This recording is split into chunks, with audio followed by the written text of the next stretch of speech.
নমস্কার বন্ধু, আমি লিপিকা চলে এলাম আজকে আরেকটা রান্নার রেসিপি নিয়ে।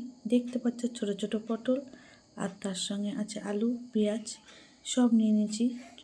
এইগুলো দিয়ে একটা রেসিপি করব ইউনিক টাইপের। তো চলো কি রেসিপি করছি। তার সঙ্গে আছে কলা ভাজা। তারপর সব কিছু কেটে আমি জোগাড় করে নিলাম, মানে পটলের দো পেঁয়াজি করব। এর জন্য পেঁয়াজটা বেশি নিলাম। তারপরে কড়াইয়ে তেল গরম করতে দিয়ে আলুগুলোকে ভেজে নিলাম। আলুগুলো লম্বা লম্বা করে কেটে নিয়েছিলাম, সেইগুলোকে ভেজে তুলে নিলাম। লাল লাল করে আলুগুলোকে ভেজে নেবো। একদম নতুন স্টাইলের রান্না, মানে খেতে দারুণ, স্বাদে অফুরন্ত। যেহেতু পটল কিন্তু খেতে কিন্তু দারুণ লাগে। দেখো আলুগুলোকে লাল লাল করে ভেজে নেওয়ার পরে দিয়ে দিলাম পটলগুলোকে। পটলগুলোকে আমি লম্বা লম্বা করে কেটে নিয়েছি বন্ধুরা। আর আমি ছাড়াইনি, খোসাটা হালকা করে যেমন পটল ভাজা করি সেরকম করে ছাড়িয়ে নিয়েছি। তো পটলগুলোকেও লাল লাল করে ভেজে তুলে নেবো। খেতে কিন্তু দারুণ হয়। আর আমার রান্নার রেসিপিটা যদি তোমাদের ভালো লাগে অবশ্যই লাইক কমেন্ট করতে ভুলো না।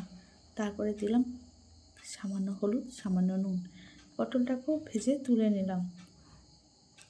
লাল লাল করে পটলগুলোকে আমি ভেজে তুলে নিয়েছি। তোমরা দেখতে পাচ্ছ পটলগুলো কি সুন্দর তেলে, একটু একটা রিচ, মানে একটু তেল হবে তরকারিটা, কিন্তু খেতে কিন্তু দারুণ হবে।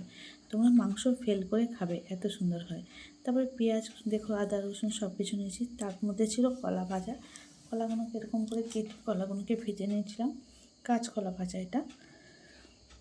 তারপর তেল গরম করে মানে গোটা জিরে ফোড়ন দিয়ে পেঁয়াজ ফোড়ন দিয়ে পেঁয়াজগুলোকে লাল লাল করে ভেজে নেবো। যতক্ষণ না পেঁয়াজ ভাজাচ্ছে মশলা সেমন কিছু দেবো না। মশলার মধ্যে আদা রসুন জিরে বাটা আছে, আর কিছু না। তারপরে পেঁয়াজগুলো লম্বা করে, মানে পেঁয়াজগুলো লাল লাল করে ভেজে নেওয়ার পরে দিয়ে দিলাম টমেটো, তারপরে কাঁচা লঙ্কা চিড়ে, তারপর ধনে গুঁড়ো দিয়ে দিলাম কিছুটা।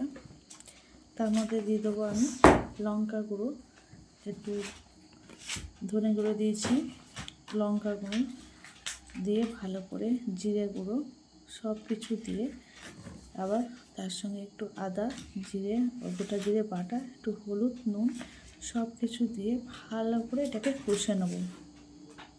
তরকারিটা কালার জন্যে রেড চিলি দিয়েছিলাম আমি, কাশ্মীরি লাল। আমি কিন্তু আর অন্য কিছু গুঁড়ো লঙ্কা ব্যবহার করিনি। তারপরে আমাদের ধনেপাতা লাগিয়েছি, সেই ধনেপাতা কিছুটা তুলে নিয়ে এলাম, তুলে আনলাম।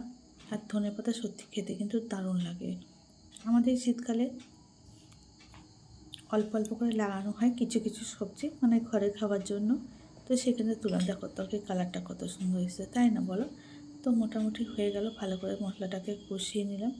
একদম যতক্ষণ না তেল ছাড়ে ততক্ষণ মশলাটাকে কষিয়ে নিতে হবে। তারপরে আর আমার এই চ্যানেলে নতুন হলে বন্ধু অবশ্যই সাবস্ক্রাইব করে পাশে থেকো। আর ভিডিওটা দেখার জন্য তোমাদের অসংখ্য ধন্যবাদ।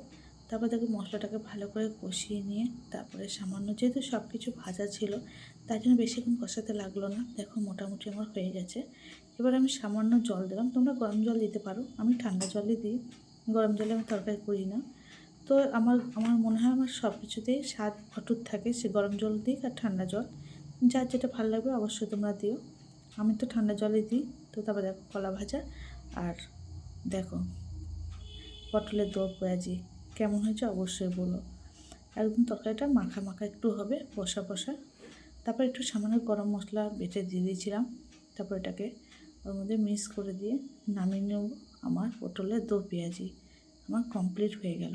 দেখতে পাচ্ছ পুরো একদম বসা বসা। তারপরে আমি সার্ভিস করে মানে নামিয়ে নিচ্ছি গরম গরম। তো খেতে কিন্তু দারুণ হয়েছিল।